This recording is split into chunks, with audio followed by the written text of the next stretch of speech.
Fala pessoal, tá começando mais um episódio do Conversa de Dono. Meu nome é Juliano Franco, sou host aqui no Conversa de Dono e hoje eu recebo uma galera, uma turma de jovens empreendedores que decidiram unir tecnologia, educação e inovação para transformar a forma como as pessoas aprendem. Eu vou receber Hugo Schneider, ele que é graduando em engenharia mecânica e especialista em gestão empresarial e desenvolvimento de produtos. Recebo também Fernando Vedana, cientista da computação com experiência em desenvolvimento de softwares, e o Gabriel Schizani, estudante de engenharia mecânica e matemática, pesquisador e um apaixonado por manufatura aditiva e inovação. Hoje vamos conversar sobre empreendedorismo, tecnologia e os desafios de criar uma empresa inovadora, como uma boa ideia pode transformar um negócio com produto e impacto social. Juntos, eles criaram a Formwerk, uma empresa que utiliza a impressão 3D para desenvolver materiais pedagógicos que tornam o aprendizado mais prático, inclusivo e significativo, contribuindo para escolas, professores e estudantes e pais de todo o Brasil. Fica com a nossa vinheta que logo eu tô aqui com os rapazes, que está super bacana o nosso episódio de hoje.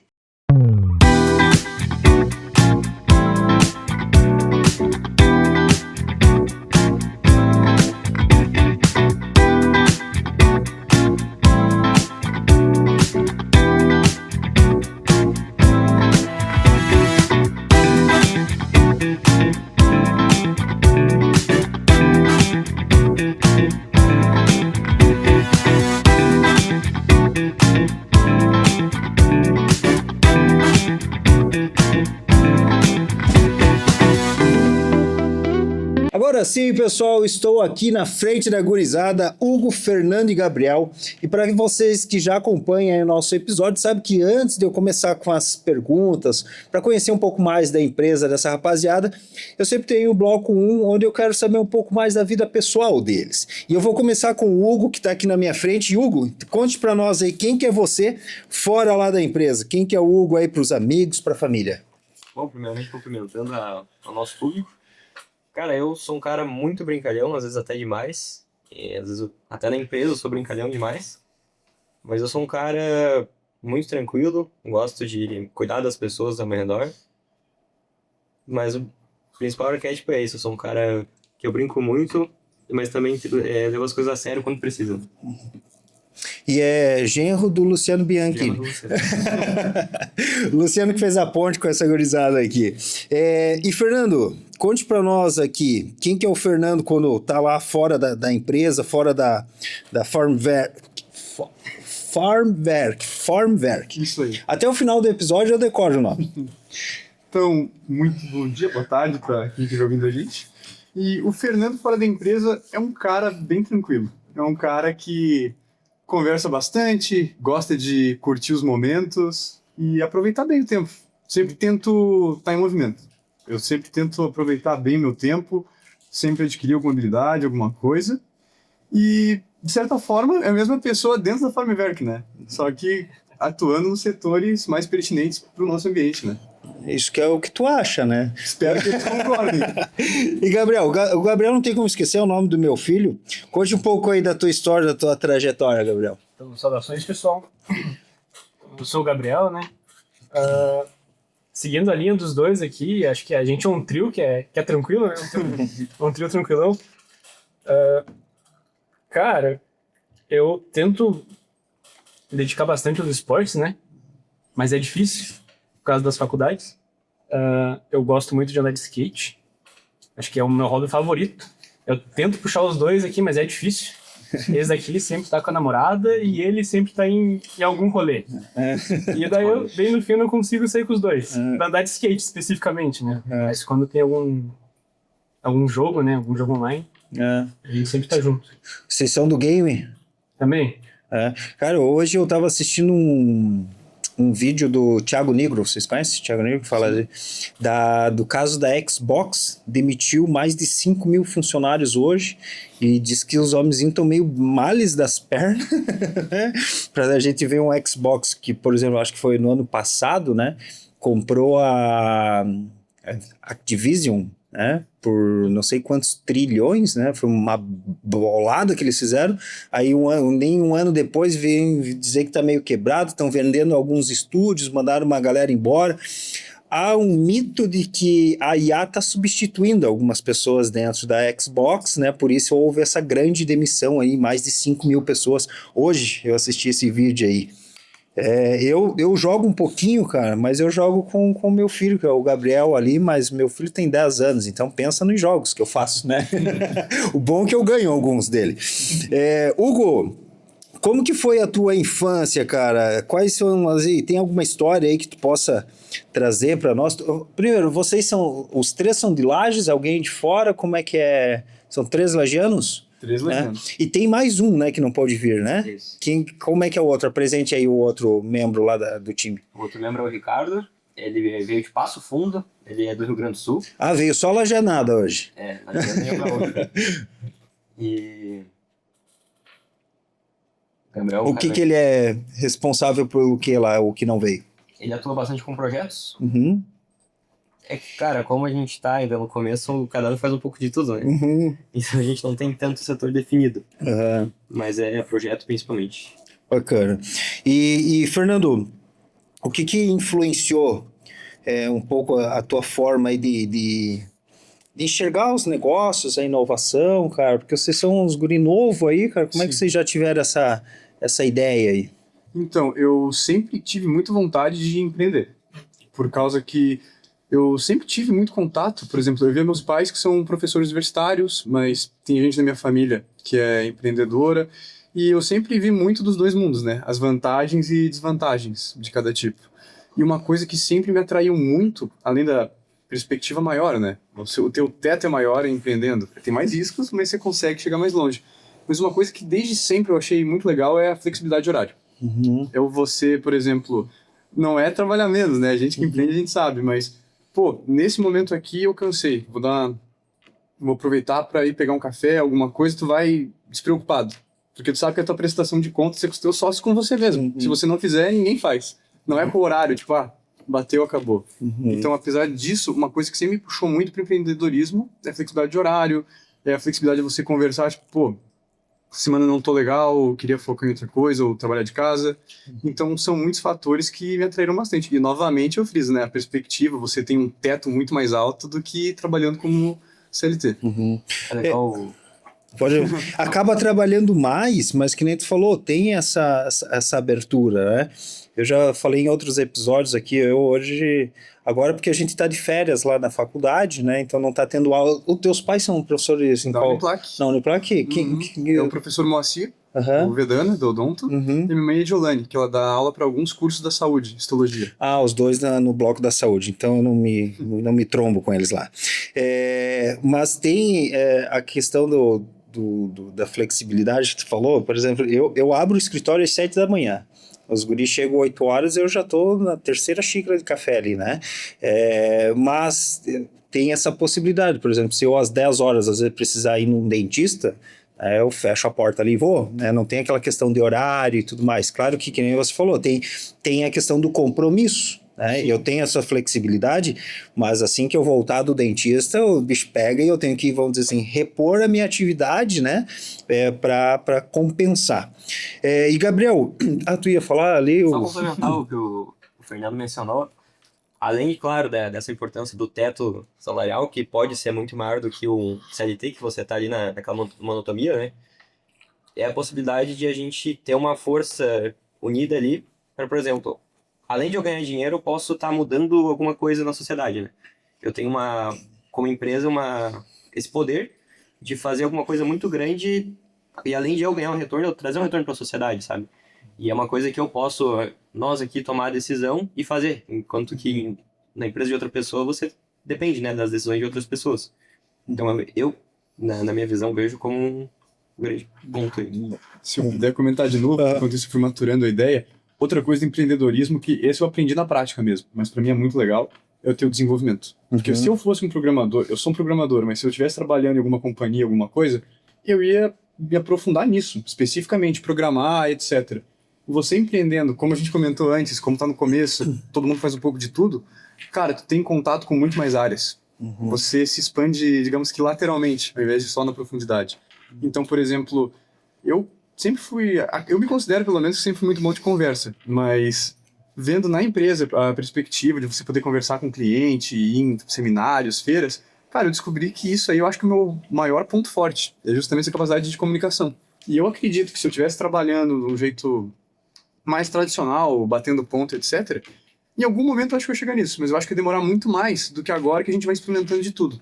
Então isso é uma coisa que eu acho muito legal e eu aprendi na prática, como é legal no empreendedorismo. Eu lembro bastante, o Fernando, ele fez ciência da computação, então o perfil da área dele, geralmente, não generalizando, mas 80% das pessoas são bem de trabalhar ali sozinho, no espaço fechado, não gosta de muito contato com gente, enquanto que o Fernando é o oposto disso, né? Então, mesmo sendo dessa área, ele é muito de sair, dessa parte de representante comercial, né?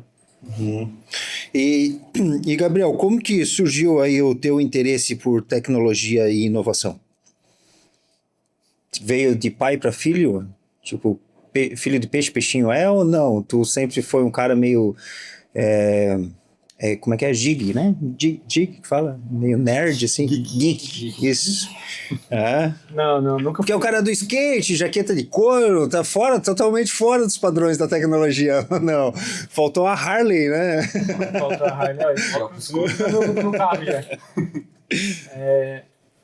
Cara, eu me lembro que acho que o primeiro contato que eu tive com tecnologia, de fato, voltado para engenharia, foi quando eu estava num curso de informática, né?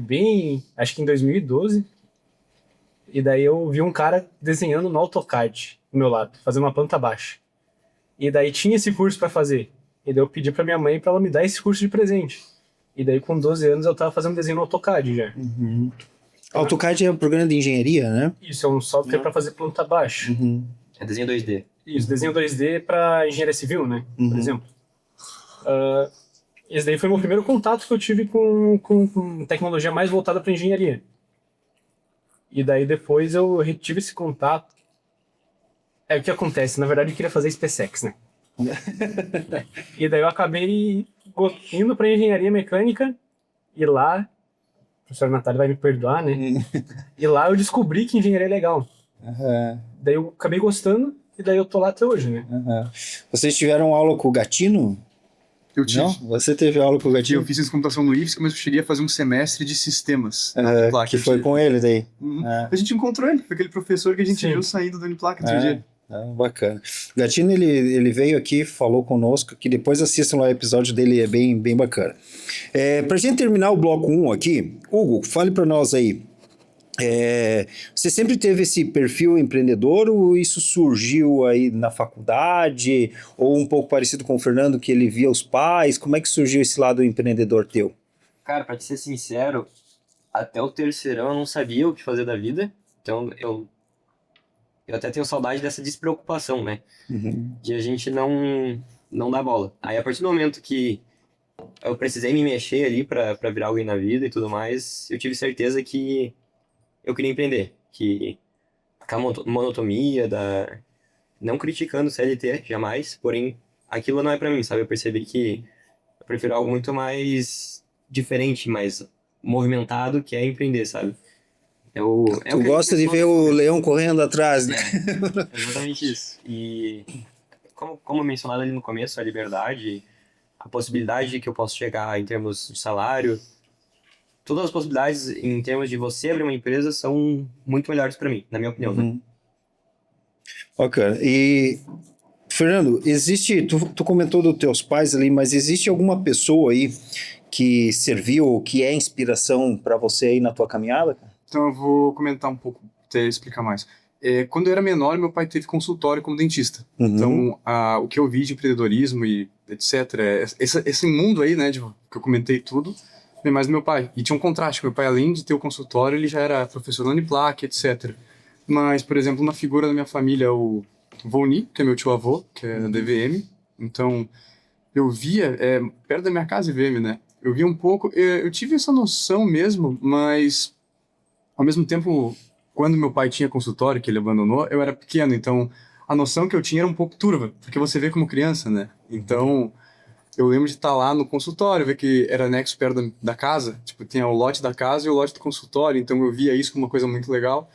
Mas realmente eu vou comentar que nessa questão de empreendedorismo ir para frente, eu sempre comentei que eu tinha muita vontade de empreender, porque eu vi alguns amigos meus, teve um amigo meu inclusive que parou a faculdade no meio porque começou a empreender, e graças a Deus está dando certo. E de novo, eu tinha esse conjunto de pessoas que eu via um pouco dos dois mundos, como eram seus pontos positivos e negativos, tanto do empreendedorismo quanto de você trabalhar num trabalho formal, regularizado. E eu optei justamente, até pelo momento da vida. Porque a gente jovem, a gente tem menos coisa para arriscar, né?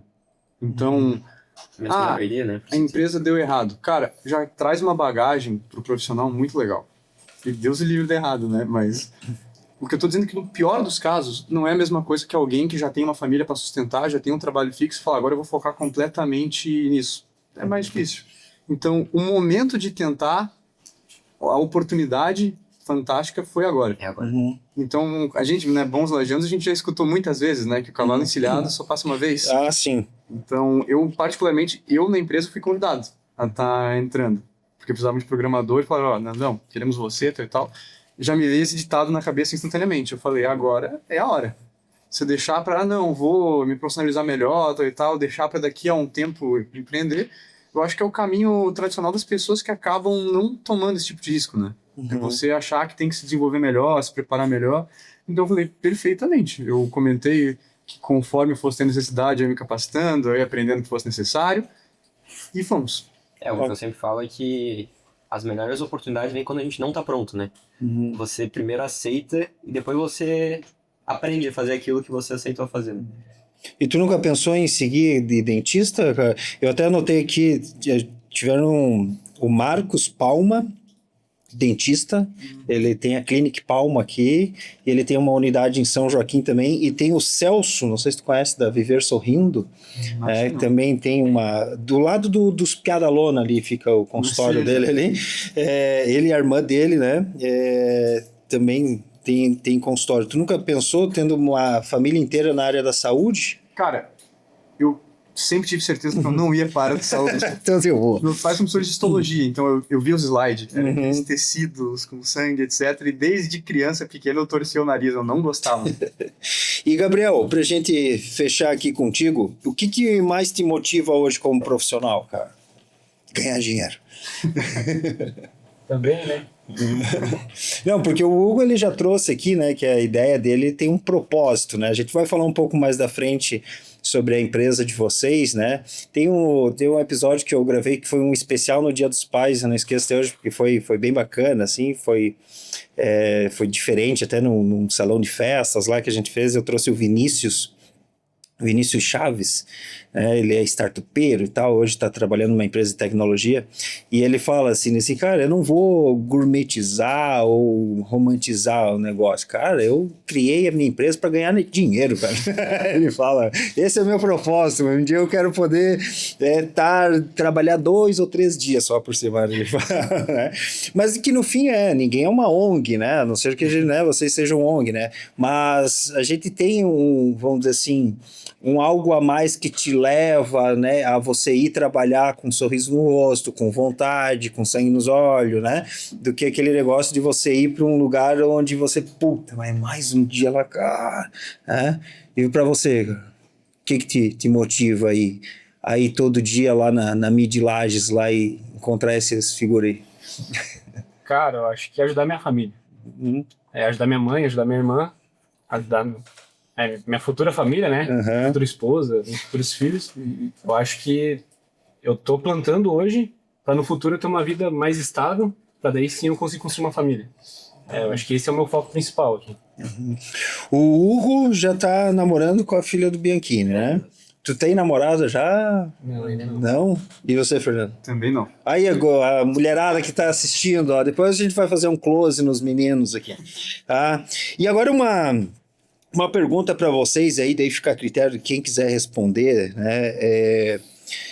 Como que cada personalidade aí complementa um ou outro, né? Eu comentei antes para vocês ali, a nossa empresa é uma franquia, a gente tem 12 unidades, né? A gente tem uma série de clientes que a gente atende e cada pessoa tem um jeito, um formato, né? Eu já tive sócio dentro da empresa, não foi nada questões de negócio, né? A gente simplesmente decidiu separar, faz parte ainda do grupo, a pessoa que era meu sócio ainda faz parte, tem um vínculo ainda junto com a nossa marca, né? Mas não deu certo nós dois juntos, hoje a gente trabalha, né, um ao lado do outro, né, mas cada um com o seu CNPJ, né? E para vocês aí, como que cada personalidade, né, vocês já deixaram claro que não tem ainda as funções muito definidas, né, mas cada um tem um jeito, né? Deve ter o cara que é mais nervoso, aquele cara que às vezes briga com a namorada e vem... vem cá, né? Como é que é a personalidade de vocês e como que um complementa o outro aí dentro da empresa, cara? Um de cada vez. Quem quer começar falando? Posso começar, então. Cara, do meu ponto de vista, é muito agradável a sinergia que monta. Eu já comentei algumas vezes, principalmente com o Hugo, porque eu e o Hugo, a gente acaba sendo inverso, geralmente. Eu acho o Hugo muito empolgado e eu tenho a noção que eu brinco, eu sou o freio de mão. E eu não tô certo sempre, o Hugo não tá certo sempre. Mas dessa postura, eu acho que eu sou excessivamente cauteloso. E o Hugo, eu acho que é excessivamente arrojado. Mas os dois trabalhando junto, dá um balanço muito bom. Já teve coisa da empresa que eu falei, cara, eu acho que é viagem, eu falei, não é pra gente fazer isso. E a gente fez. O Hugo falou, não, vai dar certo. E deu. Foi fantástico. Então, eu acho que cria uma sinergia muito boa. Eu acho que a gente se encaixa muito bem nisso. E sobre o jeito de cada um, etc., eu quero dizer que, olha, eu sou até parcial a falar, porque, bom, tô aqui, mas é muito legal. Tu falou sobre até a motivação de ir pro MIT trabalhar, é muito legal. Eu nunca gostei muito de home office e para trabalhar presencial com os dois bonitos aí, eu acho muito legal. É um clima muito bom. Bacana. Falando por mim, assim, em termos... O Fernando falou, basicamente, eu sou um cara que eu gosto de ir pra frente, mesmo, claro, com certa cautela às vezes, mas eu gosto de arriscar, né? Gosto de ir pra frente. E, tipo, na empresa eu percebi que eu me dei muito melhor na parte administrativa, cuidando de finanças, cuidando de toda essa burocracia. O Fernando é o cara da TI, né? Ele faz site, faz marketing e gosta também de conversar, então nas visitas ele sempre tem que estar presente. O Gabriel depois fala por ele, mas o Gabriel é o cara que gosta bastante de projetos, como ele falou ali, de engenharia. Mas é exatamente isso que o Fernando falou, em termos de personalidade, o Nando é um cara muito diplomático também, né? E eu acredito que eu seja meio teimoso às vezes, seja um pouco complicado, né? Mas... Eu acho que de nós três eu sou mais quieto. Sim. Sou mais quieto, mas como o Hugo falou, né, eu sou mais voltado para a área de projetos. Então, a maior parte do que a gente tem hoje, dos nossos produtos, é autoral, né, desenhado por mim. Tu é o cara criativo do grupo? Eu ia perguntar para vocês quem que é, porque se for analisar a formação, o próximo bloco a gente vai falar da formação de vocês, mas vocês são da engenharia, das exatas, da matemática, né? Quem que é o cara criativo no grupo aí? Quem que é o cara que tem as ideias? Como é que surgem, né, os produtos de vocês? Tu que é o responsável? Somatório, né? Cada um monta um... basicamente, por exemplo, vou fazer essa peça assim. Daí alguém de nós três dá a ideia. Daí o outro pensa, não, mas acho que é melhor fazer ela de tal jeito. E vai implementando, sabe? E daí vai implementando. No final, eu desenho lá, eu mostro, pessoal, ficou assim. O que vocês acham que dá pra melhorar? E o Gabriel ele não gosta de crítica construtiva. Então, ele faz a peça... E vai ter que ser assim. Aí a gente fala, ó, Gabriel, isso aqui não ficou tão legal, Gabriel. Mas você tem que entender. E ele fica discutindo ali. Mas a gente se resolve. Eu diria que a equipe inteira é muito criativa. Claro que nos projetos, como o Gabriel comentou, ele é o nosso projetista, mas realmente eu acho que todo mundo agrega com ideias, setores. Cada um tem um ponto de vista. Beleza, vamos passar para o bloco 2, gurizada, onde a gente vai falar agora um pouco da formação de vocês, né? Vamos começar aqui pelo Hugo. Qual que é a tua formação, Hugo, e como que ela contribui hoje para a Formwork? Cara, eu tô no último ano de graduação no curso de Engenharia Mecânica Eu estudo ali no Instituto Federal, né? Uhum. Mas o meu ênfase é me especializar, como mencionei antes, na parte de administração, né? Então, uma coisa voltada para economia, administração, sei lá, um MBA, uma pós-graduação, alguma coisa eu pretendo fazer no futuro, né? Mas falando do agora, eu estou concluindo o curso, então eu tenho um conhecimento em engenharia mecânica, junto com o Gabriel, mas eu me capacito por fora nessa parte administrativa, né? Para poder agregar bastante para a empresa com assertividade, né? Sempre. Então, estou sempre tentando me atualizar. Falo inglês, né? Não sei se isso eu menciono agora, mas ajudou em algumas feiras que a gente foi. E acho que em resumo é isso. E Fernando, qual que é a tua formação e como que ela te ajudou aí a enxergar oportunidades no mercado? Então, eu sou cientista de computação, eu sou egresso já, então terminei o curso. E realmente, eu acho que quando eu comecei o curso, eu fui muito influenciado pela ideia de trabalhar para fora. Porque eu via muito programador trabalhando para empresas externas, ganhando em dólar. E no meio do caminho eu fiquei aqui, né? Fiquei trabalhando para uma empresa da minha cidade, junto, né? Como eu tive a oportunidade de empreender. E vejamos, a minha formação, eu pretendo começar uma pós em marketing agora. Justamente porque, como eu comentei, você desenvolve habilidades, não só profundidade, tipo, só focar em programação. Fui vendo que essa minha lida com pessoas era muito legal, eu tinha uma disposição muito forte para isso, tinha certa, não diria tendência, eu tenho certa facilidade. Então, eu achei interessante o marketing para fortalecer o branding da empresa. Ter a oportunidade de criar um posicionamento, entender melhor. Por exemplo, hoje a gente tem um auxílio do Sebrae, né? Cara, lá eu comecei a ouvir os conselhos e foi assim, abrindo um mundo na minha frente. Me interessei muito, achei muito legal, comecei a pesquisar um pouco mais e se tudo der certo, até o final do ano eu estou fazendo a pós em marketing. Eu também, falando de idioma, também falo inglês, mas não tão bem quanto o Hugo. O IFES, que eles têm um curso em pós em marketing digital lá, bem legal. Eu já fiz, é bem legal. Eu tô Indico com o pra nome na você. lista, espero ser chamado. Não, é bem bacana o curso, eu já fiz lá, é bem legal. Foi o meu último curso que eu fiz, foi lá. Foi Legal. esse curso de marketing lá no IFES, que não sei se ainda, mas era nas terças e quintas-feiras, não sei se ainda tá nesse formato. Gabriel, o conhecimento para você, cara, conte aí pra galera. Qual que é a tua formação e se o teu conhecimento, né, técnico na tua área aí foi determinante aí dentro da empresa. Então, a minha formação eu sou graduando em engenharia mecânica. Eu pretendo me formar no ano que vem, se tudo der certo. Pretendo. E eu também sou graduando em licenciatura em matemática na Uniplac. E eu me formo esse ano. Final do ano. Tu tá fazendo 2 faculdades simultâneas? Isso. Mas, meu Deus, homem. E toca a empresa, né? O cara. Bom, depois de morto a gente tem a vida inteira para dormir, né? Esse semestre foram 15 matérias. Se ajudou, se contribuiu ao conhecimento técnico para a empresa? Então, sim, foi a partir daí que nasceu a empresa, na verdade, né? E daí eu chamei o Hugo, porque eu querendo ou não, eu sou mais a parte operacional ali, né? E o Hugo era para ser mais a parte comercial, né? Era dupla. E daí, justamente essa questão de matemática, engenharia, a parte de modelar e a parte de entender conceitos matemáticos facilita muito no nosso dia a dia, no dia a dia de projetar objetos novos, brinquedos novos, que auxiliam os estudantes, né? Na área de matemática. Mas a gente também está abrindo um leque aí para outras áreas do conhecimento, né? Ok. Eu sempre falo para as turmas, assim, que eu vejo que alguns alunos, eles estão, tipo, mais ou menos como você, assim, quase terminando o curso e que aquilo ali vai se acabar. E pelo contrário, cara, depois que começa, a gente, depois que faz a primeira faculdade, nunca mais para de estudar.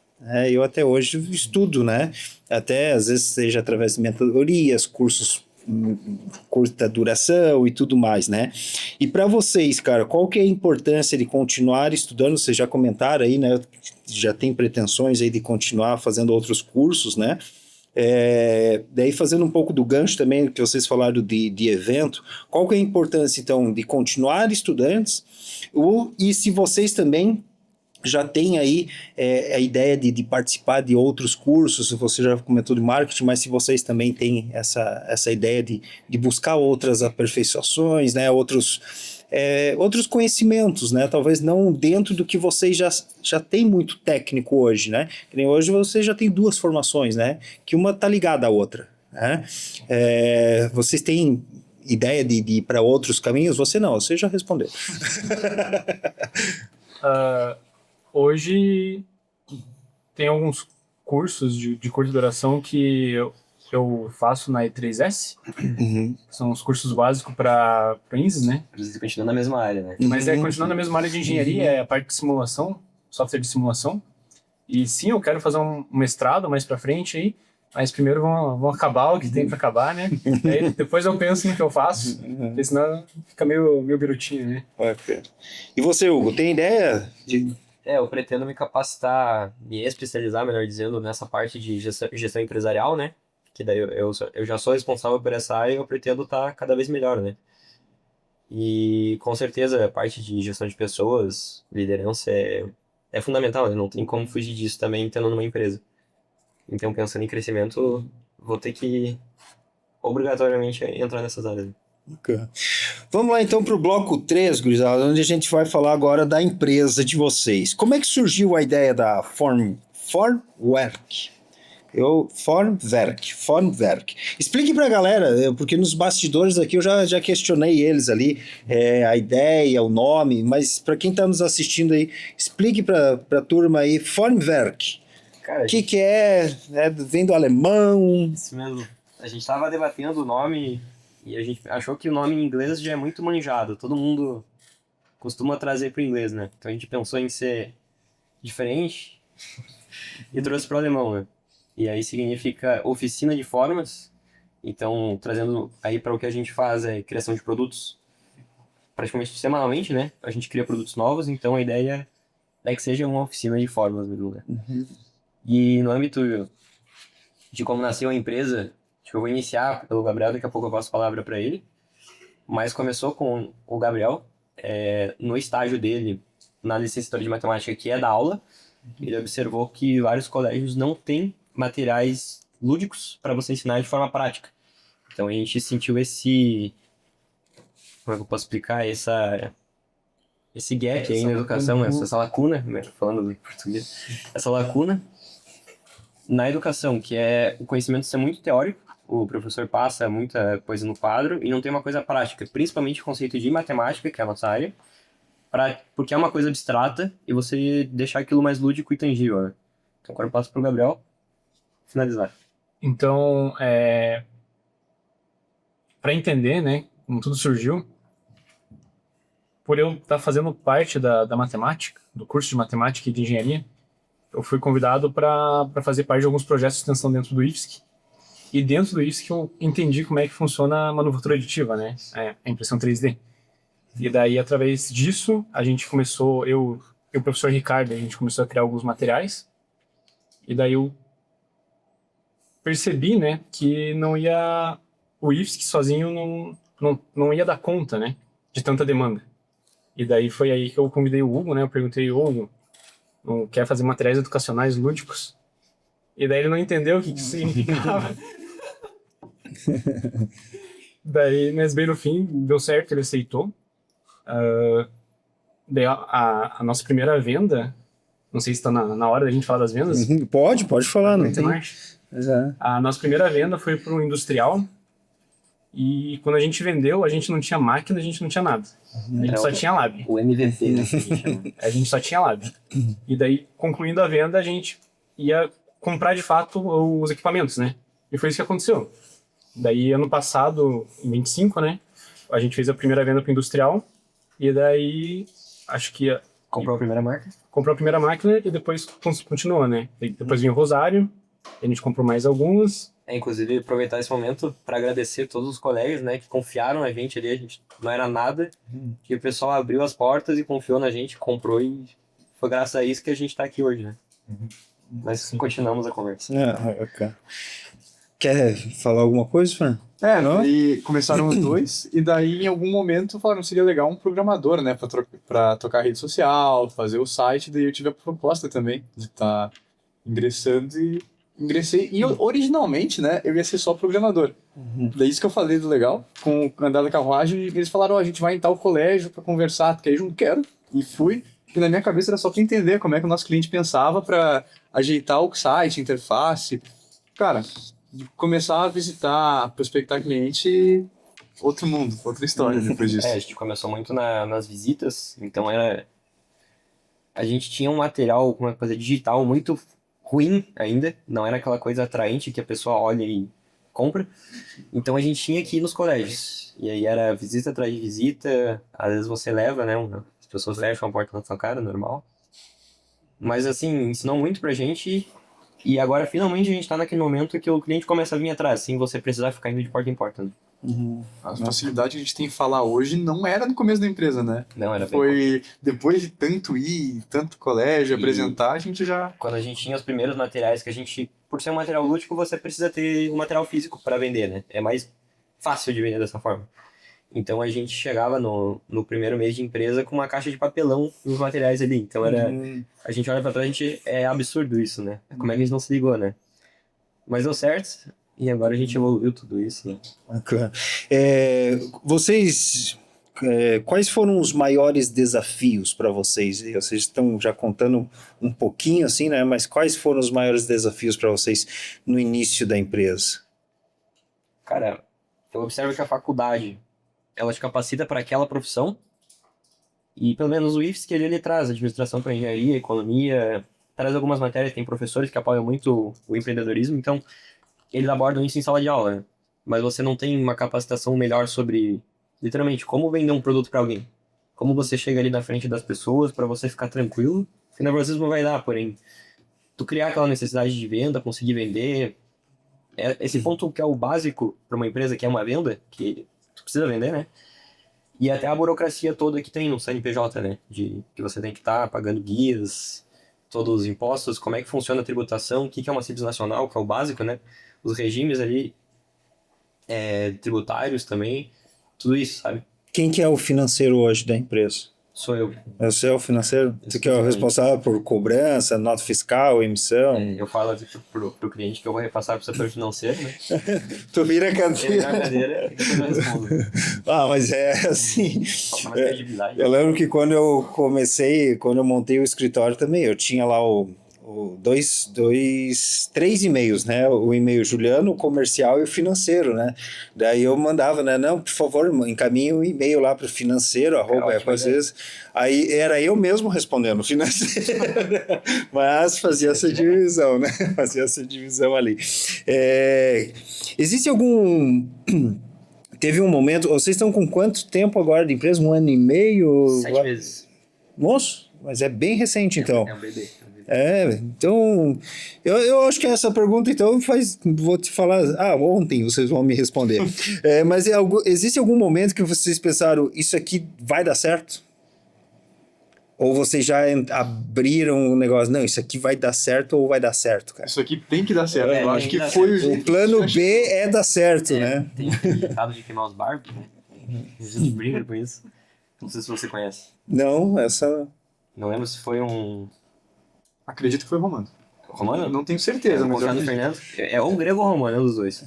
Mas foi um general romano que quando eles chegaram numa ilha e eles tinham uma batalha grande para enfrentar, e daí, para motivar o exército, ele mandou o pessoal queimar os barcos. Por que queimar os barcos? Porque não tinha como ir atrás. Então isso, ou eles venciam a batalha ou eles morriam.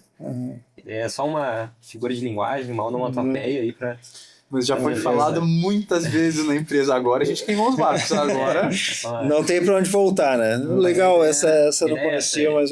Aí o que a gente tá fazendo também é expandir para outros nichos, além da educação, né? Justamente com esse ênfase de dar certo. Porque a gente vê que a equipe é muito bem capacitada, né? Multissetorial e... Então a ideia é essa. Pessoal, nós vamos fazer um breve intervalinho agora. Nós vamos abastecer. Acabou meu café, o meu chimarrão já coloquei lá no chão.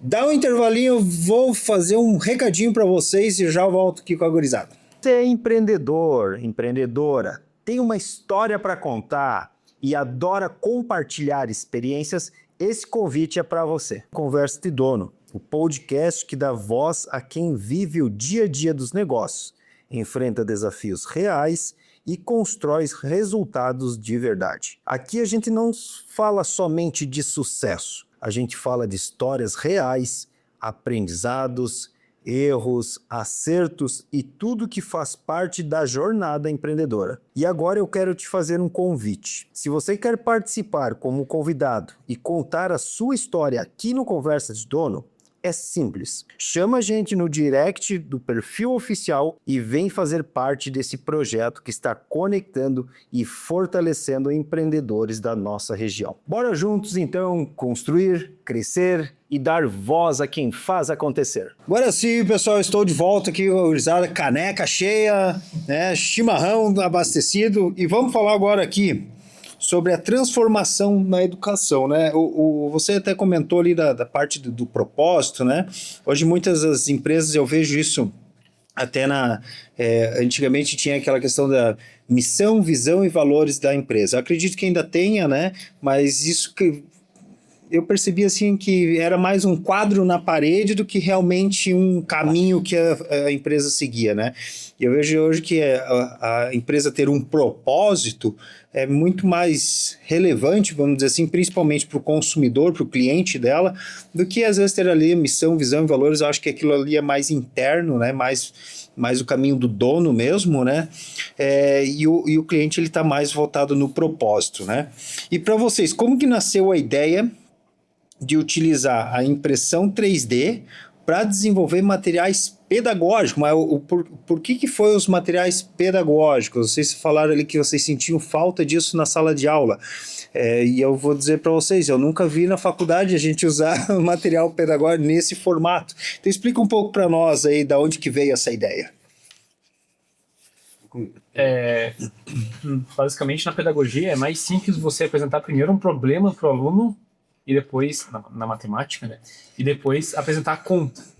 Por exemplo, imagina que eu vou somar duas frações. 1/2 mais 1/3. Quanto que falta para chegar em 1/2? Pô, de cabeça é difícil de fazer, né? Mas quando você pega uma tábua de frações, apresenta os bloquinhos, né? Por exemplo, tem um bloco de 1/2. Eu tenho metade desse bloco que representa 1/2. Eu mostro isso para o aluno, sem matemática ainda, só mostrar os bloquinhos. Daí ele vai encaixando ali. E daí uma hora ele encaixa, não, é 1/6 que falta para completar inteiro. Daí faz sentido na cabeça dele. E daí quando ele vai pro quadro, aprender, por que tem que fazer o mínimo, por que tem que multiplicar e depois somar, daí na cabeça dele vai fazer mais sentido isso no final. O foco de vocês é o aluno de quantos anos? De qual série? Não sei se é série ou idade. Como é que vocês definem o público de vocês? O que acontece? A educação básica é dividida em três partes, né? É anos iniciais, 1º ao 5º, anos finais, do 6º ao 9º, e o ensino médio, né? 1º, 2º e 3º. Então a gente está trabalhando dentro desse range aí, né? Desde o 1º até o 3º. Mas os nossos produtos, por enquanto, eles são mais voltados para os anos finais, iniciais e finais, né? Do 1º ao 9º. É bem espaçado. Esse tempo atrás teve uma tarefa que o Biel levou ali para casa, que tinha que utilizar o ábaco, né? Que é aquele que tu tem uns que passam pro lado, né? No caso deles vinha as fileirinhas assim, né? E eu fui juntando as pedrinhas, daí eu juntei 12 pedrinhas, né? Ele já me deu nos dedos. Não, pai, aqui vai no máximo até 10, né? Daí essa daqui tu pula uma para cá e 2 para cá, né? Então fica uma dezena e 2 unidades, né? Para vocês, o aprendizado muda quando o aluno deixa de ouvir e passa a experimentar? Muda muito. Foi feito até a gente, na hora de vender o produto, a gente apresenta esse estudo que foi feito. Como é que é o nome da universidade, Gabriel? Você lembra? É lá do Rio Grande do Sul. A gente esqueceu o nome da universidade, mas falando sobre o estudo, eles pegaram grupos de alunos, colocaram alunos que aprenderam apenas ouvindo, outros apenas vendo, e outro que aprendeu na prática, fazendo. Que é o que o Gabriel mencionou aqui, pegando um problema com material ali prático, né? E os que tiveram melhor fixação foram esses, o grupo que fez na prática. Então a gente observa que ajuda muito no aprendizado do aluno. Você torna mais divertido para ensinar você tira uma coisa que era, tá cheio de número no quadro, e você faz um material prático para ensinar como é que é a matemática, proporções, teorias de fórmulas, comportamento daquilo, muito mais divertido para o aluno, né? Inclusive no posicionamento de marca ali a gente fala que a gente transforma a educação em uma coisa prática e divertida, justamente por isso, né? E aí, claro, tem um ponto, daqui a pouco a gente fala, mas educação inclusiva também, né? Mas pode falar. Eu quero comentar, então, isso aí, sobre esse método de ensino, a gente tem que levar em consideração que o mundo mudou bastante. A questão do estímulo. As crianças, hoje em dia, TV, o jeito que os programas passam é diferente, é muita cor, é muito corte, é muita coisa acontecendo, o celular. Então, a gente sabe que a retenção, o foco diminui. Isso é uma coisa, assim, eu não acho que não precisa nem citar isso tudo. Eu acho que quem tem um primo, quem já tem mais idade e viu essa geração de jovens, lembra de quando foi jovem, cara, a gente percebe. Às vezes tu tá explicando alguma coisa pra uma criança, se foi ela que veio atrás de você pra tirar alguma dúvida de alguma coisa, que pra gente é trivial, mas, enfim. E no meio da explicação ela já tá olhando pro teto, já tá olhando pra parede, porque ela não consegue reter a atenção. Se você se aprofunda muito, ela viaja já. Exatamente. Então, esse é o interessante do material.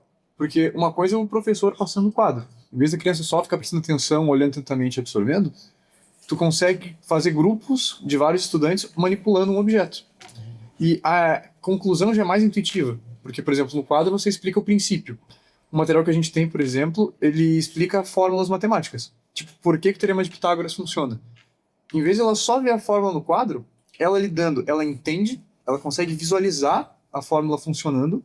Isso cria um gatilho de memória muito mais forte também. Que a gente sabe, estudante brasileiro, estudante do mundo todo, né? A gente estuda pra prova. A gente não deveria. Eu posso falar que no meu colégio eu errei. No vestibular eu senti, na hora de me preparar pro vestibular, eu fiquei, porque eu sempre fui muito bem. Mas aquela história, tu estuda na semana da prova, guarda e vai. Já você criando esse tipo de material já é mais interessante, porque o aluno entendeu a fórmula. Então já é um gatilho de memória mais forte, ele significou o conhecimento. Então, para ele lembrar, uma coisa é tu lembrar da fórmula, números, letras e afins. Outra coisa é você lembrar de um objeto que você manipulou, você viu, você entendeu. Acho que a palavra-chave até é entender, né? No nosso ensino, muitas coisas são decoradas e você visualizar te ajuda a entender. Não é à toa, o adulto também é um pouco assim, não é à toa que as nossas horas aula, né, elas são de 40 minutos, porque o adulto também, se tu ficar 1h30, 2 horas falando uma coisa, cara, tu vai, né, a tua mente vai longe, né? Então o adulto também tem um pouco disso, né? E até fazendo um gancho um pouco do que vocês falaram, dessa questão de você pegar e fazer na prática, né? Tem as pessoas que aprendem e também, vamos dizer assim, absorvem mais no toque. Né? Tem outras pessoas que é no ouvir. Né? Isso é uma técnica até de vendas, para vocês que estão, né, entrando aí na questão das vendas. Eu trabalhei muitos anos na parte de vendas como representante e tudo mais, e está na PNL, né, Programação Neurolinguística nossa lá, e tem métodos, né, para você vender um pouco mais. E num treinamento que eu participei, assim, o cara sempre falava assim, cara, você nunca vai saber se a pessoa ela é mais do toque, se ela é mais do visual, daí você tem que ter uma mega apresentação, ou se ela é mais do escutar, daí você tem que falar e conhecer todas as especificações do teu produto e tudo mais. Você não sabe, você tem vários caminhos. Na dúvida, cara, vai com tudo. Então eu chegava nas reuniões, eu ia com uma apresentação pronta, um PowerPoint no notebook, o catálogo decorado na cabeça e os manual tudo aqui, ó, pega. Então ele tinha as 3 opções, ele estava no visual, no auditivo e no toque, né, para justamente tirar qualquer opção ali que eu não conseguisse entregar o que eu estava querendo fazer para ele, né? E vocês, eu vi no site lá de vocês que tem a logo da APAE, né? Então vocês também têm algo voltado para a educação inclusiva, né? Qual que é para vocês aí a importância de criar materiais acessíveis e aí para diferentes perfis de alunos, né? Eu só queria puxar aqui só um pequeno detalhe que é importante. Como a gente começou como empresa, foi da necessidade que o Gabriel encontrou, e no meio do caminho a gente percebeu. Porque, de novo, a gente foi conversando e batendo de porta em porta e tal, e o nosso primeiro foi o Atlas. Só vou deixar tu assumir porque tu conta melhor, mas o cerne é que a gente encontrou necessidade no meio do caminho. Não foi uma coisa que começou com a gente, foi uma coisa que a gente viu bem na prática. normalmente. É isso que o Fernando comentou, e que foi comentado no começo, também de propósito, né? Então, a gente vê que, vamos começar aí falando pelo que o Nando comentou, da APAS. O ensino para pessoa surda, você foi ter professores especializados para ensino de matérias, porém utilizando a língua, a Libras, né? A linguagem, é algo muito recente. Foi muito recente.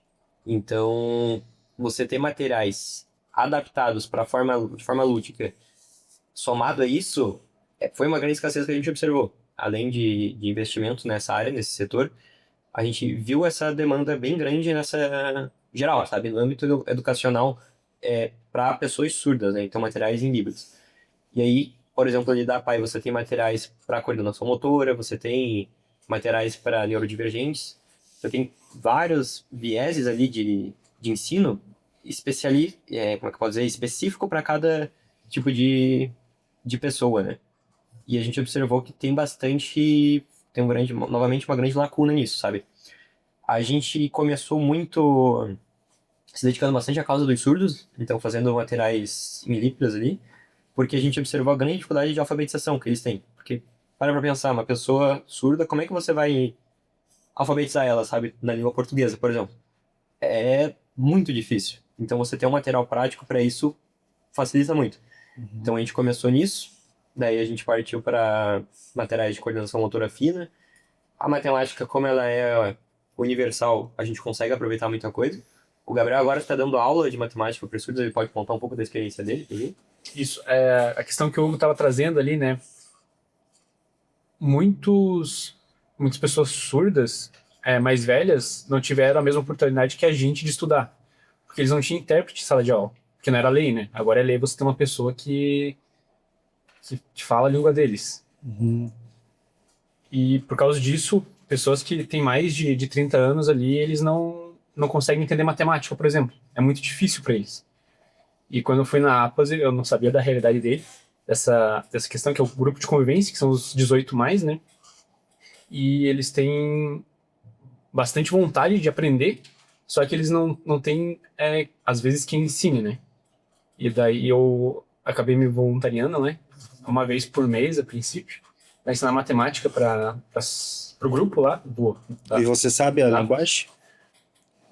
Não, eu não sou fluente, mas daí, pra ter certeza, tem um intérprete junto comigo. Ah, né? tem uma pessoa. Tem um intérprete junto comigo. Daí eu falo em português, ele escuta E e daí traz ele transmite, né? As pessoas surdas. Eu tenho em casa a minha mãe, que é professora de artes, e a minha irmã, que é professora de artes, né? Minha mãe é na rede municipal e a minha irmã na... Eu não vou falar nome. Num colégio particular aí. E eu vejo desde pequeno, cara, eu sempre tive muito contato, né? Minha mãe já foi minha professora também, né? Deus o livre, tomar nota ruim no colégio, cara, Deus o livre, ela tinha contato com todos os professores, né? Mas tinha muito da utilização de materiais, tanto que eu vejo... e aí não porque é minha irmã assim, mas eu vejo um diferencial no aprendizado que a minha irmã leva para a sala de aula. Se vocês chegarem lá na casa dela, cara, ela tem um ateliê tamanho desse escritório aqui, mas olha, parece, sabe aquelas casas dos acumuladores, né? Entulhado de coisa assim, ó. E ela pede para os alunos, ó, na próxima semana vocês vão ter que trazer 3 caixas de leite, 10 rolos de papel higiênico, e ela faz os negócios lá, porque ela é muito do manual, sabe? E eu não vejo... por exemplo, eu tenho a Liv e o Biel que estudam aqui em Lages, cara, chega no material escolar, que vem aquela lista lá que tu gasta uma fortuna, mas é só o quê? Folha, caneta, né? Não tem um material que eles solicitem ali ao longo do ano. Hoje o que tem nos colégios? É o cabelo maluco, não sei o quê, né? Essas coisas assim, né?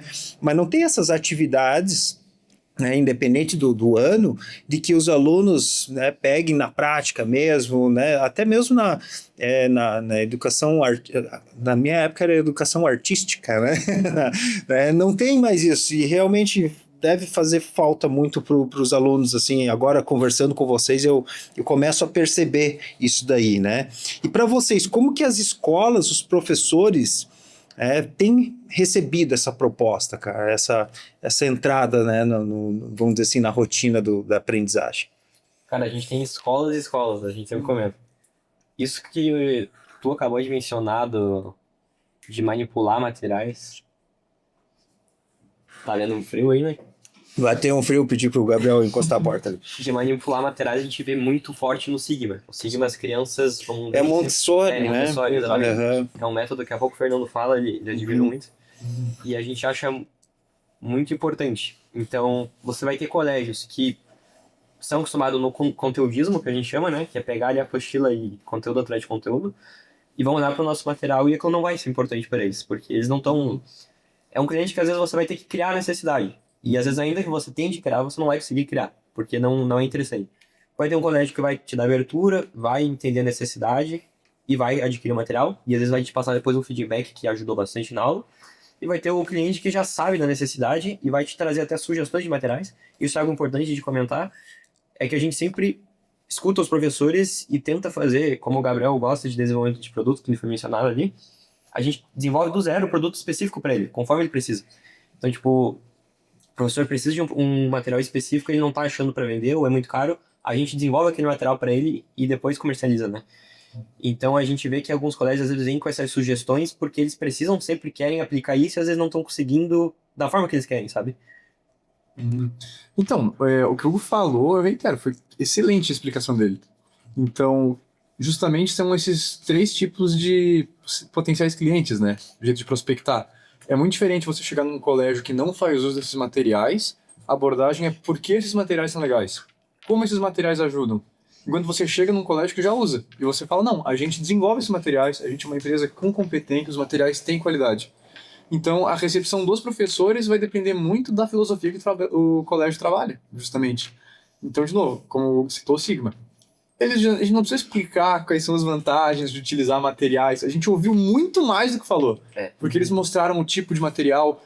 A gente foi fazer o tour pelo colégio, eles mostraram as salas, o tipo de conhecimento, como é que eles vão absorvendo tudo. E a gente, justamente, foi ouvindo, conversando sobre os materiais que a gente poderia produzir e afins. O SESI também, né? Outro colégio que a gente vê que eles já sabiam também como manusear, né? E trazem sugestões. Sim, enquanto que outros colégios que têm esse ênfase maior em apostila, quadro e preparatório vestibular, não que os outros não tenham, mas é justamente o ênfase papel e caneta, né? É o método? É o método, justamente. Então, às vezes eles vão ouvir, vão achar interessante, às vezes vão chegar e dizer, não é muito a nossa filosofia, e tem espaço para todo mundo, justamente. Mas então, eu acho que os professores em si dependem muito da filosofia com qual eles trabalham, né? O nosso não é universal, não é toda instituição que se empolga com esse tipo, mas temos as nossas que realmente têm esse carinho, essa ênfase por esse tipo de material. A gente tenta abranger para também clínicas, né? Por exemplo, minha mãe é fonoaudióloga, então ali eu consigo trazer bastante bagagem de como uma TO vai tratar a parte motora de alguém, uma própria fonoaudióloga. Você tem ali diversos profissionais dessa área que trabalham o cognitivo das crianças também, que gostam muito desse tipo de material, sabe? Então também é outro tipo de cliente que já conhece esse tipo de material. São clientes muito mais tranquilos também, justamente por isso, sabe? Eles já trabalham com isso e já entendem a necessidade. Quais são os principais produtos desenvolvidos hoje? Tem vários, mas os principais, assim, vamos dizer, o carro-chefe da... Falando em carro, os que melhor vendem são os gamificados, que a gente chama, né? Que são jogos que a gente adaptou para ensinar um conteúdo, né? Uma matéria. Então, o que a gente mais vende é o dominó de frações, que a gente desenvolveu. Então, você é um dominó comum, só que em vez de você ter as bolinhas, você tem figuras... uma conta ali para fazer. Não chega a dar uma conta, mas você tem que associar a figura com, por exemplo, tem um quarto e uma figura dividida em 4 partes com uma marquinha ali. Aí você associa. Então, a criança, depois que você passa o conteúdo para ela joga, e aí às vezes surge uma dúvida que ela vai tirar jogando, ao invés de estar fazendo uma prova, por exemplo.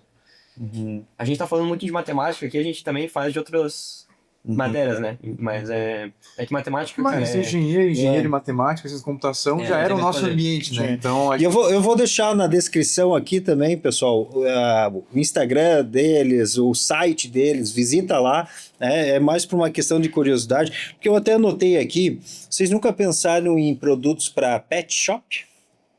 Nunca pensamos. Né? Então, cara, dê uma pensada, porque a gente atende alguns pet shops e tem alguns pet shops que eles têm o hotel para cachorro, né? O hotel para animais, né? E nesse período que os animais ficam lá, agora me fugiu o termo, cara, mas tem um termo que é como se o cachorrinho tivesse no habitat natural dele. E tem diversos brinquedos lá que os veterinários, eles têm que adaptar coisas para criar esse ambiente, sabe? Então dê uma pesquisada, com certeza vocês vão achar algum produto aí direcionado pro pet shop, tá? E até uma outra coisa que eu anotei aqui, e já tiveram outras pessoas que estiveram aqui, recentemente veio o Kelvin ali do Procon, né? Tivemos a doutora Nayara que veio falar sobre o autismo e tudo mais, da importância agora das empresas em terem os ambientes, né, direcionado para esse público. Vocês têm também algo focado para esse público também? A gente chama de brinquedoteca, né? Uhum. A gente, foi um grande desafio que veio, a gente conversou com a diretora da Cisamures, ali na Presidente Vargas, e o que eles solicitaram pra gente é algo que fique na parede. Então a gente é acostumado a fazer materiais manuseáveis, assim, algo que fique preso na parede para as crianças brincarem. Que vem uma criança, vem outra criança, e sempre tá ali na parede. É seguro, né? Não tem como alguém levar embora. Então a gente tá expandindo para essa área que a gente chama de painéis sensoriais, que é um painel todo colorido ali, com os pastéis, né? Que as crianças gostam. Com os brinquedos manipuláveis, tudo. Eu vou te dar uma dica, e não estão me pagando para falar do nome deles. Vai lá na Clínica dos Olhos. Clínica dos Olhos? Isso. Eles têm um painel sensorial desse, do lado da recepção. É uma salinha pequena, cara. Tamanho, né, do nosso podcast aqui, onde a criança tem lá um painel.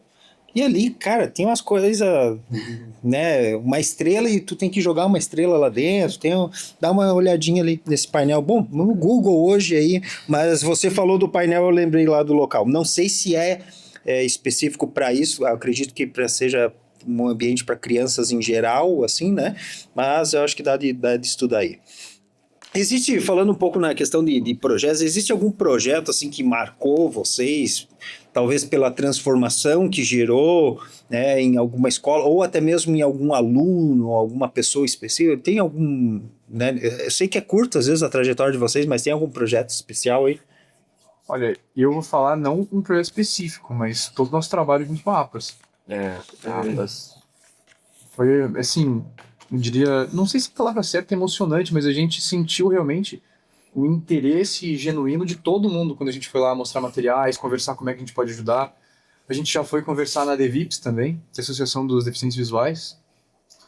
E, realmente, justamente, o que a gente comentou, a gente começou na educação regular e foi migrando um pouco para essa educação adaptada. Até na PAI mesmo, a PAI em si, ela já consegue adquirir materiais, etc. Mas, especificamente, Braille e Libras, que é um vão.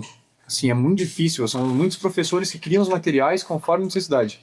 Então, foi uma coisa que eu confesso que acho que foi o que mais me impactou. Foi o que eu achei mais legal e que eu fico mais feliz de ter alguma contribuição como empresa, prestar esse tipo de coisa. O legal da nossa empresa é que cada venda, cada projeto, cada cliente que a gente trabalha, melhora um pouco a empresa, sabe? É uma escadinha e cada projeto que a gente vai tendo, a gente aumenta o nosso portfólio, a gente aprende mais, a gente... É muito bom isso, porque além de você beleza, fechei uma venda, você ganha o dinheiro, beleza, mas tem tudo que vem por trás, que é o aprendizado, é a bagagem, o que todo mundo ganha, sabe? Então, isso que o Fernando mencionou também me marcou bastante, o pessoal da APAS ali. Mas, cara, cada venda que a gente faz é um pouco, sabe? Marca um pouco. Pessoal, nós vamos chegar agora no bloco ping-pong de dono. Tu explicou para eles como é que funciona? Não? Agora é assim, eu vou largar uma direta aqui. Eu tinha colocado aqui Hugo, Fernando e Gabriel, mas para deixar um pouco mais fácil para vocês, eu vou largar uma aqui na mesa e um de vocês responde. Pode ser? Bate rápido, que vem na telha aí. Tá começando o ping-pong de dono. Empreender é? Desafio, mas com recompensa. Educação é? Transformadora. Inovação é? Agora eu já... Ping-pong, né? É que falta palavra. Mas realmente, a inovação é muita coisa, meu Deus. A gente Criativo. É criativa. Eu já me veio todo o processo lá da gente discutindo. Inovação é problema e solução. Você identificar o problema, às vezes, é mais difícil do que criar a solução. Eu não sei se tinha como falar de um jeito mais simples, mas foi isso que me veio à cabeça. Impressora 3D representa Criatividade. fez a mesma coisa. o futuro da educação será?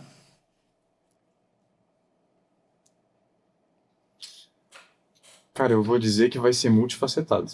Não é só o que a gente está fazendo, mas assim, eu acho que vai mudar muito. Essa história de papel, caneta, quadro, acho que vai ter uma presença muito mais digital, questão de materiais. Eu acho que... Cara, eu não sei exatamente como que vai impactar, mas a IA já tá aí, a gente já sabe que vai ter muita gente... Isso já é uma problemática dos professores, né? Muito aluno fazendo prova com... Prova não, né? Mas fazendo a tarefa quem faz é a IA, então... Mas eu acredito que a IA vai ter um impacto positivo. A gente tem que explorar melhor para instruir. Por exemplo, eu na faculdade, cara, o que a IA me ajudou em cálculo, porque tipo, eu perguntava como que resolve. Eu resolvi errado, mas a fórmula, o caminho estava certo. Uma qualidade indispensável para quem quer empreender. Espírito de altivez. Persistência. Resiliência, eu pensei também. Um livro, filme ou conteúdo que mudou a forma de vocês pensarem. Cara, um livro que eu sempre comento é O Alquimista, de Paulo Coelho, e Nada Pode Me Ferir, do David Wallace. Um sonho para Formwork. $1 milhão. $1.000. Pode ser também, né? Lógico. Né? Vamos para o último bloco, gurizada, onde a gente agora vai falar sobre dicas e conselhos, principalmente aí eu tentei fazer umas perguntas aqui que foquem na parte do jovem empreendedor. Né? Vocês são 3 guris novos aí. Desculpa, mas o mais velho aqui, qual que é a idade? Não quero a idade de todos, mas o mais velho, qual que é a idade? 24. 24 anos é o mais velho. Vejam, aí ó, então é só gurizada nova. Que conselhos vocês dariam para quem tem uma ideia, mas ainda não teve coragem de empreender? Tem que ir com os 2 pés, né? Eu vou repetir. Se ficar com a ideia no bolso, em algum momento, uma outra pessoa vai ter a mesma ideia e vai jogar ela na rede, né? Eu vou repetir o que o Hugo falou. Melhores oportunidades você geralmente não está preparado. Todo mundo que fica, não, eu vou me preparar melhor, eu vou estudar. Até certo ponto é bom. Você começa a maturar ideias. Não é sobre não maturar ideias. Né? Mas não pode deixar isso ser uma letargia muito grande que vai travar a vida inteira. Então tem que tomar risco. Tem Cara, que botar a cara a tapa. aquele conceito de startup, de MVP, é muito, muito legal, né? Cara, é uma coisa que eu aprendi a fazer, eu faço muito. Tipo, tive uma ideia de um produto. Eu vou falar com uma empresa e vou oferecer como se eu já tivesse aquele produto. Dependendo da reação dele, eu vou vendo e vou sentindo no mercado. E daí, quando eu vejo que tem muita gente interessada, às vezes tem pouco fornecedor, aí tu vai pra cima, né? Isso. Tu conhece a história do Valmir Tortelli, Não. da NDD? Não? Um dia assistam uma palestra, é porque o Valmir ele já fez várias palestras aqui na nossa cidade, até fora, né? E ele foi um dos convidados até de uma palestra que eu contei ele para fazer, e ele foi assim, cara, a NDD surgiu de uma ideia, ele foi numa empresa, vendeu, e ele ainda brinca assim, tinha um monte de gente lá fazendo o negócio acontecer meio que na hora, porque não tinha o software, não tinha nada, né? E depois que ele vendeu, agora vamos correr atrás para fazer o negócio acontecer, né? O Valmir é um cara muito, né, aqui da nossa região, um cara muito... eu tenho uma consideração muito forte assim por ele nessa parte de tecnologia, não é à toa que a NDD é a empresa que é hoje, né, comanda muitas coisas aí.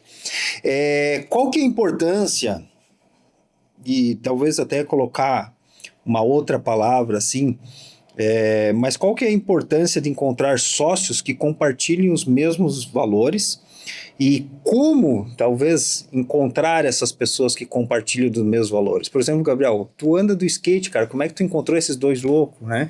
Mas para vocês aí, conte para nós aí, como que é a importância e como encontrar uma pessoa, um sócio aí que compartilhe os mesmos valores de vocês?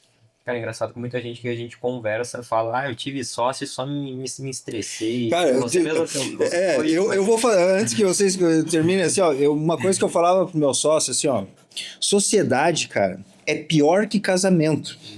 Porque na sociedade tu convive com a pessoa praticamente 24 horas por dia e quando tu vai dormir tu não come ela, tá ligado?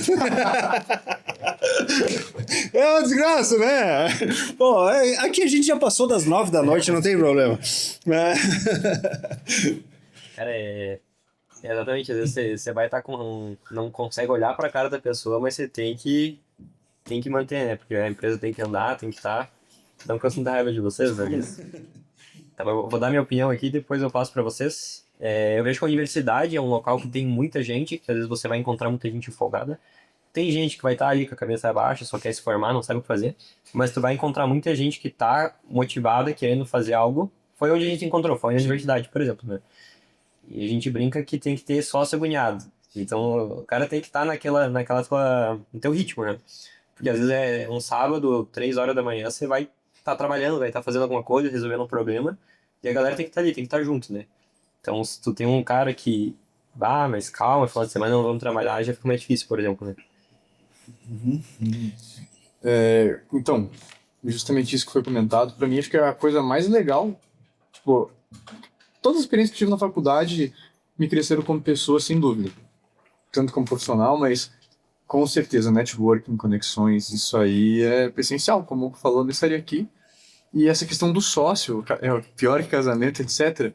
Por exemplo, eu comentei que eu fui convidado a participar da empresa. Assim, eu não fui convidado pela minha proficiência como programador. Não que eu não tenha, mas porque vocês não conheciam. Vocês me conheceram como pessoa, a gente virou amigo. Eu nem sabia de nenhuma pretensão de empreender, etc. Mas vocês me convidaram porque vocês acharam que era um cara legal para ter como sócio. Uma pessoa com perfil legal. Porque, pô, sócio tem que ter uma confiança muito forte. Tem gente que, pô, como tu comentou, como foi comentado, tem sócio de sociedade que se desfaz, etc. Existem casos que não é compatível. Tipo, um tem uma ideia, outro tem outra. Mas tem casos que, tipo, um larga a mão e não trabalha. Enfim. Então tem que ser uma questão muito alinhada. Não só a hard skill, né? A proficiência técnica. Mas você ter uma questão toda de ética, uma questão toda de, pô, esse é um cara que, assim, eu iria pra guerra por ele e ele iria pra guerra por mim e tamo junto. E é isso, é o essencial. É muito falado no mundo corporativo também, pra contratar alguém, mas é aquela coisa, beleza, a pessoa não tem a proficiência agora, aquele conhecimento, mas ela gosta de ir atrás, é uma pessoa que se especializa, que é o perfil que você tem que ter, eu vejo não só para ter uma empresa, mas se você quiser trabalhar em uma como pessoa mesmo, né? É aquela coisa de se capacitar sempre que necessário, né? Bacana. Até uma coisa que eu anotei assim, cara, eu vejo que o negócio de vocês vai crescer. Eu não sei a que ponto que vocês estão, né? E aí, cara, vocês vão ter que ter setores, responsabilidades, né? Hoje você já faz o financeiro, né? Não sei se você vai caminhar para esse caminho do financeiro comercial, né? Mas vocês vão ter que ter um momento que vocês vão ter que cuidar de departamentos dentro da empresa, porque eu acredito que vocês hoje são em 3 aqui, tem um quarto membro, mas que daqui a pouco vocês vão estar em 30, 40, né? E você vai ter que comandar um time de 10 pessoas, você vai ter outros 10, né? E aí cada um vai ter que ter, né, o seu próprio departamento dentro da empresa, né? E as responsabilidades, ó. Você é responsável por isso aqui, cara, cuida disso aqui, né? Não deixa esse ovo cair, né? Para vocês, qual que foi até o momento, o maior aprendizado aí que o empreendedorismo trouxe na vida de vocês? O que vocês fazem lá na empresa, ou fizeram até o momento, que isso impactou na vida de vocês, fora da empresa? É recente, né? A gente tem um tempo meio... Mas vocês ficam quanto tempo lá dentro todos os dias? Umas 8 horas por dia? Bastante demais. E às vezes é final de semana, é de noite, continua, né? Porque na mídia faz pouco tempo que a gente tá, né? Mas quando era em casa, era direto. Não, e home office também, né? A gente tá lá direto e o Gabriel apresentando coisa em casa, eu mexendo porque o site ficou horrível no telefone e eu precisava consertar o negócio domingo à noite. Não ficou responsível? Pô, cara, ficou sobrepondo o texto. Que graça que foi de resolver aquilo. Isso aí não é um problema aqui, é porque aqui a turma já foi, mas quem cuida dessa parte é o Gustavo aqui também. Mas falando de mim, eu não sei se tu pergunta da parte pessoal ou a parte profissional, né? O que o profissional mudou no pessoal? Porque, assim, vocês são 3 guris novos, né? E hoje se a gente vir falar de gerações, né, a gente vê muito que sempre vai ter agora e daqui 10 anos e 100 anos vai ter, vamos dizer assim, essa rixa entre gerações, né? Eu sou de uma geração antes de vocês, né? E a nossa geração fala que a geração de vocês são os malandrão, que não querem nada com nada, né? Que tão louco para se encostar num Bolsa Família e tudo mais, né? Tem um monte, né? Tanto que esses tempos atrás veio aqui o Dani da Borsato Congelados e ele até faz um comentário. Ele estava num grupo assim de amigos e tinha lá os filhos, né? Estavam os pais, as mães e os filhos também. E um deles comentou, né, sobre isso. E o gurizão novo lá escutou, daí ele veio no meio da conversa, não, olha aqui, tal, meio que corrigiu, né? Porque quando se fala nisso, se acaba generalizando todos. A gente sabe que existe uma fatia, vamos dizer, dessa geração, né, que opta por ter esse, vamos dizer assim, esse caminho nessa vida, né? Mas a gente está vendo aqui no meio de vocês que não são todos, né, que seguem, vamos dizer, essa caminhada mais do mimimi e tudo mais, né? Já estão aí, né, lutando, correndo atrás, né? O cara faz 2 faculdades e trabalha e vamos lá, né? Então, para vocês, assim, o que o empreendedorismo mudou na vida pessoal de vocês? Não sei se agora ficou um pouco mais... Cara, em termos de metas, ficaram muito mais claras, as minhas da minha vida, por exemplo. Muda muito a tua cabeça depois que você tem uma empresa e você não tem nada, tipo... É bizarro tu olhar pra trás e lembrar quando você não tinha uma empresa, o que eu fazia o dia inteiro, sabe? É absurdo. Hoje eu me pego... Se eu me pego 1 hora em casa, assim, às vezes sem fazer algo produtivo, tudo bem, você tem momentos de descanso, mas isso muda muito. Você tá sempre pensando no futuro, que a empresa tem que dar certo, você tem que vender, você tem que se mexer, você tem que sair da cama de manhã cedo e ir atrás. Então eu diria essa responsabilidade, ela fica muito mais evidente, assim. Porque agora, é como eu falei, cara, a gente ainda, beleza, tô na casa dos meus pais ainda, porém eu já vejo muito, a empresa tem que dar certo. Se eu não me mexer, não tem como as coisas virem sozinhas. Mas em termos pessoais, melhorou muito a minha parte de apresentação em público. Agora uma apresentação de faculdade é fichinha, pra mim agora é uma coisa normal, assim. Que lá no começo da graduação eu me sentia nervoso, né? Tudo porque é muito pior você apresentar pra... Teve uma ocasião da empresa que a gente apresentou para generais do exército, então o nível de pressão das situações vai te moldando, né? Então eu vejo que essa parte de falar em público, negociações melhorou muito. Então agora você não aceita mais, como é que chama, barganha, né? Aquela coisa de a gente ficar negociando. Cara, muita coisa você vai entendendo, que são só estando na empresa você vai entender, né? Então esse é meu ponto de vista. Beleza. E para a gente finalizar aqui, então, eu quero que vocês deixem aí uma mensagem para os jovens, né, que sonham em construir uma empresa de sucesso, que sonham em empreender. Qual que seria aí a mensagem que vocês querem deixar aí para essa galera? Olha, eu acho que uma das coisas mais interessantes, há quem vai conseguir fazer sozinho, quem vai começar como MEI, que tem uma ideia, geralmente o pessoal do TI, né, do software, porque você tem computador e vai. Mas, assim, pela minha experiência, é legal você ter uma equipe, é legal você ter sócio, eu gosto muito disso. E gente competente, gente com caráter, no caso, né? Não é achar qualquer um. Às vezes você vai ver uma pessoa muito competente, muito técnica, mas que não é legal fazer sociedade junto. Porque às vezes é muito difícil trabalhar, às vezes ela é muito geniosa. Não tô nem falando sobre caráter. Às vezes a pessoa é do bem, mas é muito complicado trabalhar junto. Então, cara, eu gosto muito para empreender você ter a pluralidade de ideias. Você ter pessoas que pensam diferente, tu consegue abordar um problema de várias formas diferentes e pensar do jeito que você não tinha pensado. E dar a cara a tapa, né? O Hugo sempre fala mais sobre não estar pronto, mas fazer e se apontar no meio do caminho. Cara, é aquela coisa, a nossa geração, assim, por exemplo, né? Eu agora, sei lá, se eu saio de casa, eu fico olhando problemas pra resolver. E, tipo, não sei se isso é meio problemático ou se é exclusivo, não. Mas você fica olhando alguns detalhes e caçando problemas pra resolver porque você quer ganhar dinheiro naquilo, por exemplo. Então, o que eu digo, por exemplo, pra alguém que quer abrir uma empresa, é você achar um problema que ninguém resolveu, ou que resolveram, mas de forma ruim, Tu acha que pode você pode melhor, ser melhor, porque fugir, né, do que todo mundo faz ali. Depois que você resolve um problema e você consegue vender, tu faz um comercial para aquilo, Aí é o que a gente mencionou antes, que é arriscar, né? É fazer um MVP, fazer alguma coisa assim e vender. Se não dá certo, tu muda, né? De ramo ali. Mas, cara, é basicamente isso. Isso é o basicão. É achar um problema pra resolver e depois que resolve, vende aquilo, entendeu? É o... Resumindo, assim.